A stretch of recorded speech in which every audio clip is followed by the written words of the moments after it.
Welcome to the Fogwood Files, where fog lingers among the trees and the forest holds its secrets close.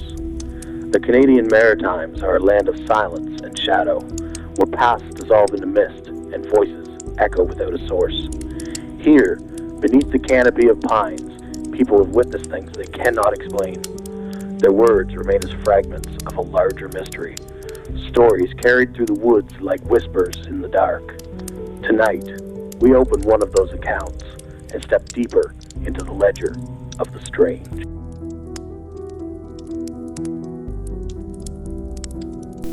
Case file 007, the Howling Gros Morne.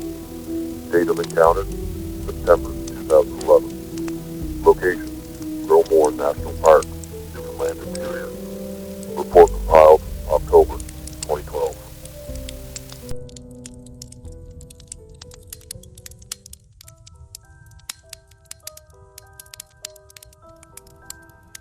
I've debated for months whether to write this at all.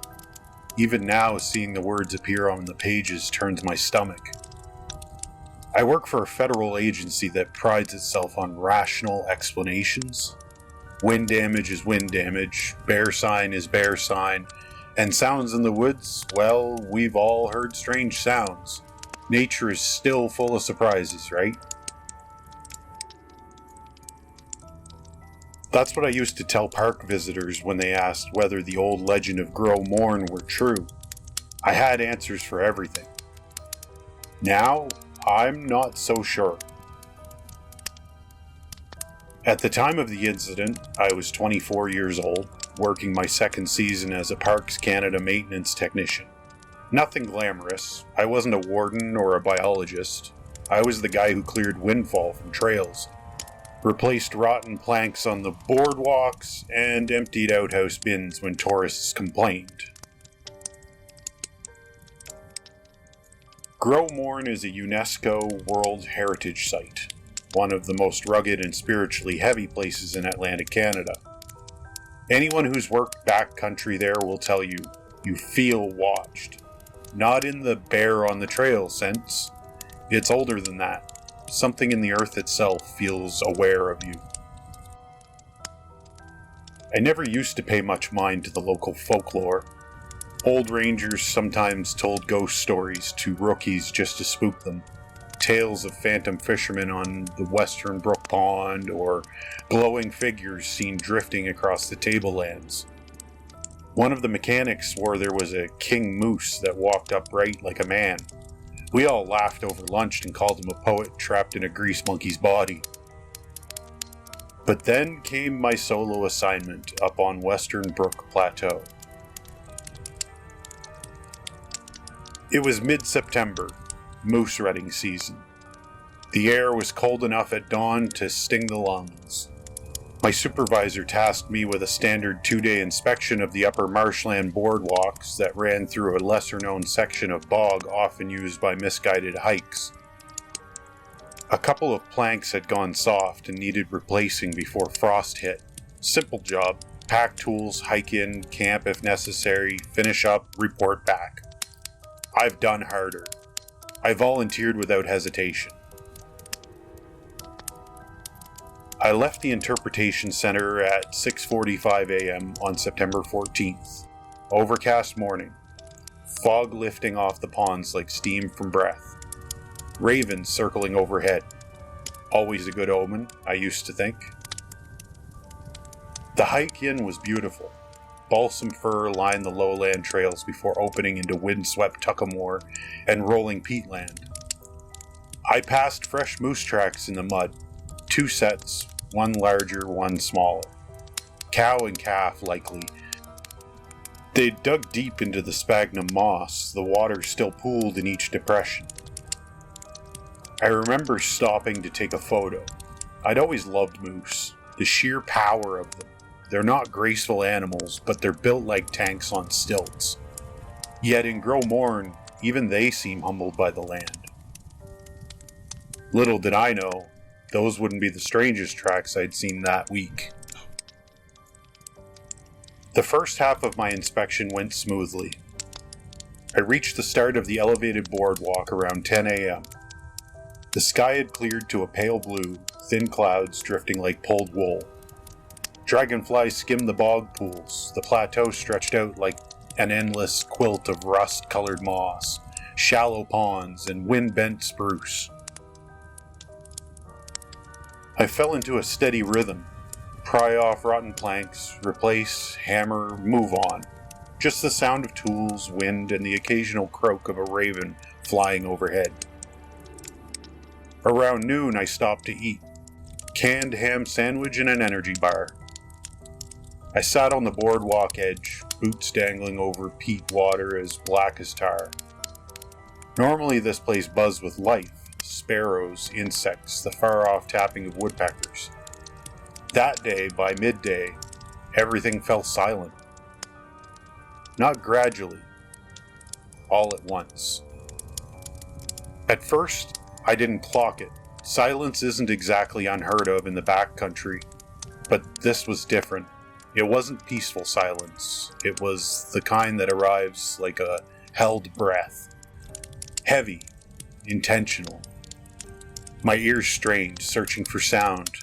Any sound. Nothing. Not even wind through the spruces. That was when I caught movement in my peripheral vision. Across the marsh, maybe 70 or so meters away, I saw a moose. A bull. But he was standing wrong. Moose are lanky, top-heavy animals. They sway slightly, constantly adjusting weight. This one stood dead still, rigid like a statue carved from wood. Ears forward, head turned, not at me, past me. As though listening to something behind me. I slowly turned, heart ticking faster than I wanted to admit. Nothing but boardwalk tools and trees. When I looked back, the moose was gone. No splash, no trotting sound, just gone. I shook it off as stress or glare tricking me. I kept working. But the silence never lifted. Then came the smell. People associate bad smell with bears or rot. I've cleaned outhouses in high summer. I know stink. This was different. It hit like hot air from a furnace, wet and organic, like fresh blood poured into pond water. There was a metallic tang to it, iron and algae. It wasn't drifting. It was moving, like an invisible cloud passing through. I stood, turning slow circles, nostrils flaring. My first instinct was injured animal. Maybe a moose died nearby and had just started to bloat. But there were no flies. No dripping. No sound. Just that thick, pulsing stench of life crossing into death. But not quite. That was when I heard it. Not a moose call. I've heard bull moose bellow during rut. Deep, chesty grunts that echo like foghorns. This started like that, but split halfway through. As if something mimicked a moose call, but couldn't hold the shape of it. It warped into a prolonged, warbling howl, both high and low at once, like two voices layered, one animal, one almost human. The sound rolled over the marsh in vibrating waves. I felt it in my ribs. I remember whispering out loud without meaning to, "That's not right." Because it wasn't. It was a challenge call. A territorial warning. Not to me, to something else. Something I couldn't see. I considered packing up and heading back early, but pride or stupidity made me stay. I radioed the visitor center just to check in. No answer. Too far for clear signal. Standard. So I finished my shift, but I didn't hum while I worked like I usually did. I didn't check my phone. I didn't sit again. Every few minutes I caught myself glancing over my shoulder. The silence never broke, and that smell lingered like someone breathing down my neck. At first, I chalked up the oddities to bad luck or coincidence.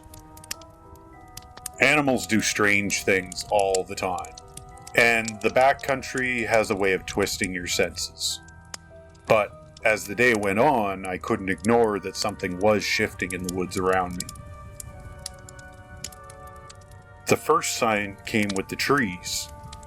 On July 19th, while clearing debris along one of the less used service trails, I noticed the trunks of several young birch had been scraped raw. Not the light nicks you'd expect from a deer shedding velvet, nor the gouges left by a black bear making its path.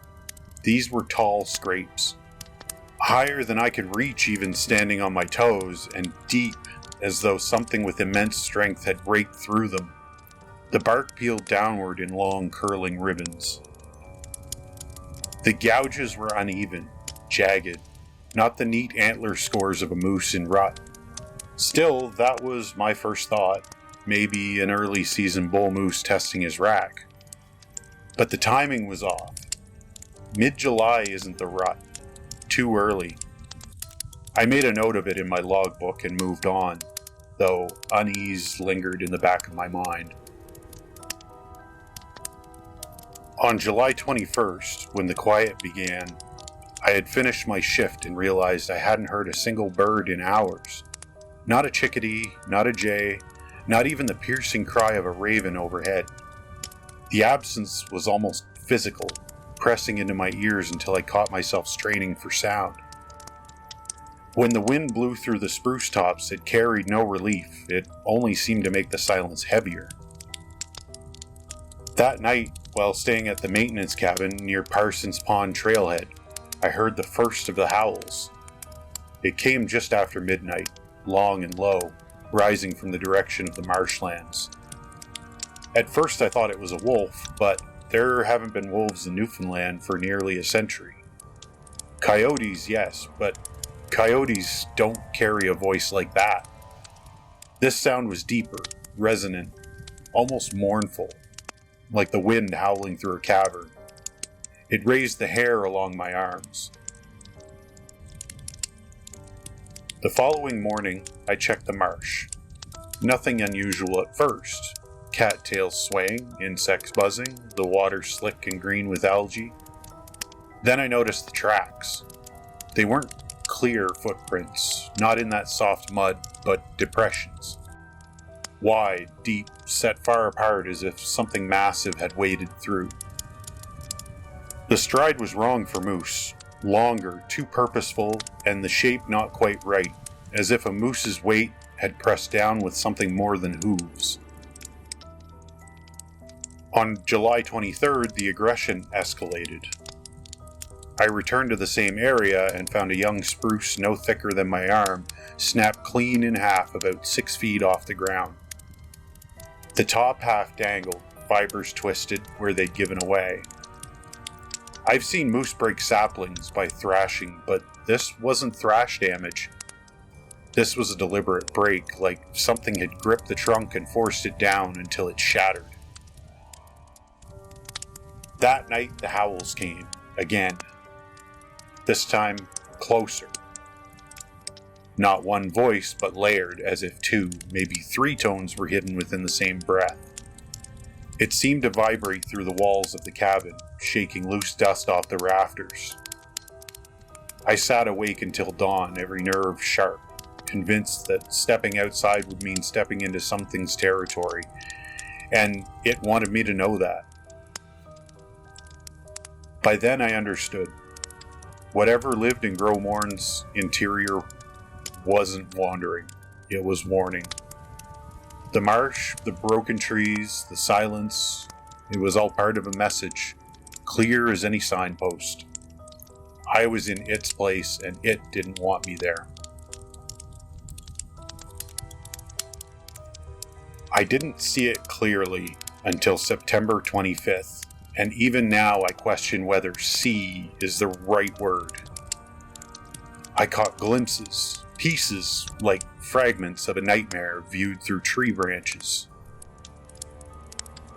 That morning I was assigned a clear blowdown along an overgrown stretch between Southwest Gulch and Baker's Brook. It was remote, rarely accessed, the kind of trail that might see one hiker a week at most. Humidity hung heavy in the air, thick as wet cloth. The sky was an iron lid, threatening rain but never breaking. It already felt wrong before I even stepped off the road. About a kilometer in, I noticed the stillness again. Not just quiet, vacant.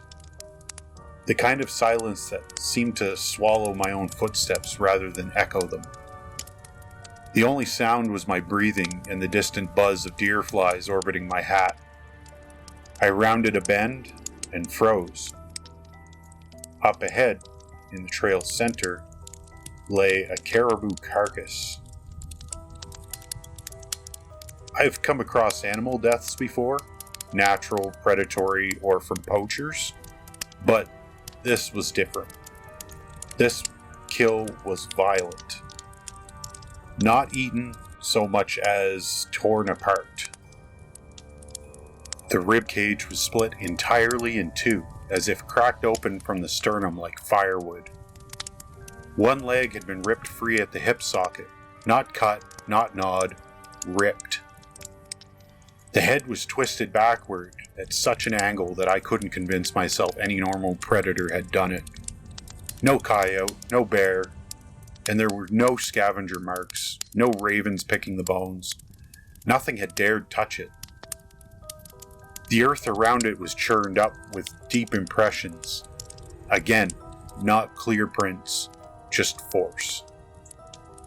Whatever had done this hadn't bothered to hide it. It had displayed it. Territory. A warning. I felt it in my chest before I felt it in my legs. That survival instinct that doesn't ask questions, it just moves you. I stepped backward slowly, not wanting to break into a full run. Something in me knew that if I bolted, I'd be chased. Then I heard it. A huff. Not far. Not loud, but close enough that I knew immediately I wasn't alone. It came from the tree line to my right, deep and wet, like forced through a throat too narrow for it. Not a snort like a moose, not the growl of a bear. It sounded wrong, like something imitating natural sounds without quite knowing how. The trees shifted. Not one branch, but several. A large shape moved between them, half concealed by trunk and shadow. My brain tried to fold it into familiar shapes. Moose, bear, elk. But the silhouette was taller, not as bulky as a moose, but longer. Too long in the limbs. The way it stood was crooked, like it wasn't built for that posture, but stood that way anyway. Then, stillness. It wasn't watching me. I knew it. I felt it. My body interpreted its gaze before my brain had even finished registering the shape. And then, the howl. Not like the night before. This one was close, immediate. The full weight of it crashed against me like a blast of wind, except there wasn't any wind at all. It was layered, a bellow, a roar, and a human-like groan tangled together in the same breath. My bones vibrated, my ears popped. I stumbled backward, nearly falling. I didn't scream. I didn't run. I just whispered, "Okay, I'm leaving." I don't know if I expected it to understand or to care, but when I backed away further, step by step, shaking, it didn't follow. I returned to the trailhead without ever turning my back to the trees. And for the first time since I arrived at Gros Morne, I considered abandoning my post, calling it in, telling someone, anyone, what I had seen. But who was going to believe a shaking maintenance tech talking about a moose thing that kills like a grizzly and screams like a human? So I did what I shouldn't have done. I went back the next day. I told myself I was going back to document what I had seen, that I was being rational, that I was doing my job. But the truth is, I went back because I needed to know if it was real, because part of me still hoped I'd find nothing. Just a dead caribou scavenged by coyotes, just some wind that sounded like a howl. I left at dawn. No radio chatter. No one at the trailhead. Just me, an axe strapped to my back, and a lie in my head that I wasn't terrified. The forest was damp with morning mist, heavy enough that every step sent droplets sliding from the fir boughs like rain. The silence had returned, not peaceful, but patient, as if the woods were holding their breath. I reached the site within 20 minutes. The carcass was gone. Not dragged away, gone. No bones, no blood, no drag marks. Just a patch of flattened moss and soil where it had lain. And in its place, antlers. 2 full caribou antlers, stripped clean, not sawn, not snapped, but peeled from the skull like bark from a tree. They had been driven into the earth upright, perfectly symmetrical, staring at me like twin sentinels. A message, not just territory, ownership. I didn't move for a long time. I just stood there with my breath stuck halfway in my throat, waiting for something to happen, waiting for him to show himself. He did. The sound came first. Squish, drag, squish, drag. Wet footsteps in moss. Heavy, deliberate. From the tree line behind me, I turned slowly, and there it stood. Full daylight, no shadows to hide behind, no branches breaking the outline. At first glance, yes, you'd think it was a moose. The height matched, maybe taller, but everything else was wrong. Its torso was gaunt, not barrel-chested like a bull. Its fur was in patches, hanging like rotted cloth. The limbs were too long, the joints slightly off, like a puppet held at loose tension. And the face. It wasn't a moose's face anymore. It was stretched thin, as if the skull beneath was forcing itself into a new shape. The muzzle was shorter, the jaw too broad, the eyes were forward-facing, predator eyes, locked on mine. It opened its mouth, not to bite, to speak. The sound that came out was not natural, not animal, not human. It was like it was trying, like it was forcing stolen sounds through a broken throat, a warped parody of language, like someone dragging spoken syllables through water and gravel. That's when I realized it wanted me to hear it. Not kill me, not yet. Warn me. I took one step back. It took one step forward. Not charging, not attacking, just claiming space. I raised my hand slowly, not in defense, but surrender. It paused, head tilted, breath quaking through its ribs. A standstill. 2 living things in a clearing. neither sure what the other was going to do next. Then, from somewhere deep in its chest, a howl unlike the one before. Not aggressive, not territorial. Mourning. Low, trembling, painful, like grief forced into sound. In that moment, I understood. This wasn't just a creature. This was something wounded. Something ancient. Something alone. It let me leave.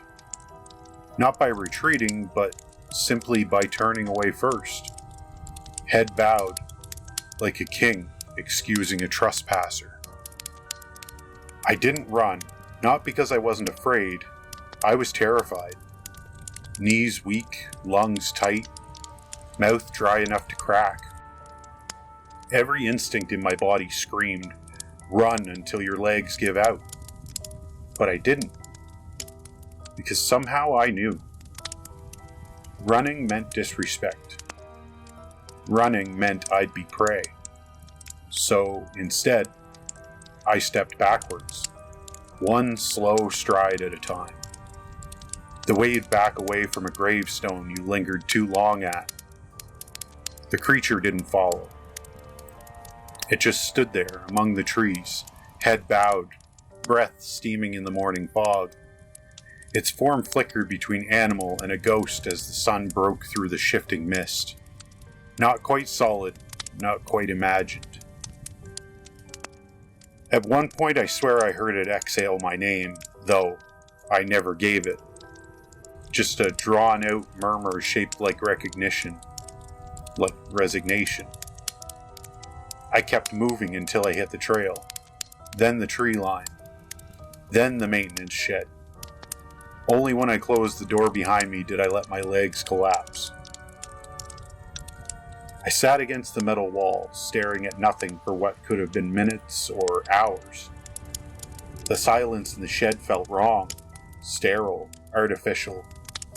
The forest silence had been alive, meaning-laden. This was just emptiness. I didn't cry. I didn't shake. I just felt small. Not weak, not ashamed. Just aware.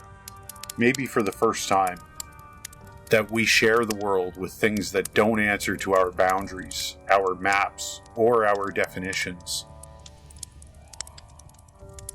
When my shift ended the next morning, I didn't take the ATV. I walked. I wanted to know if it was still out there watching, that I was leaving by permission, not flight. I took the long route along the ridge, overlooking the valley. The trees below swayed in the breeze like breathing things. Every so often I'd catch a movement, a shadow between trunks, a flicker of dark against darker, and I'd pause. Not out of fear, out of respect. Once, far ahead on the trail, I spotted something placed in the center of the path. I approached slowly. It was a single antler. Not planted, not upright, just laid carefully across the ground, perpendicular to my footsteps. A barrier, a reminder. This far, no further. I didn't cross it. I stepped off the path, circled wide, and rejoined the trail on the other side. A gesture returned for a gesture given. It's been 11 months since that morning. I'm not at Gros Morne anymore. I took a transfer to Terra Nova. Smaller trails, more tourists, safer work. Most days I pretend things are normal.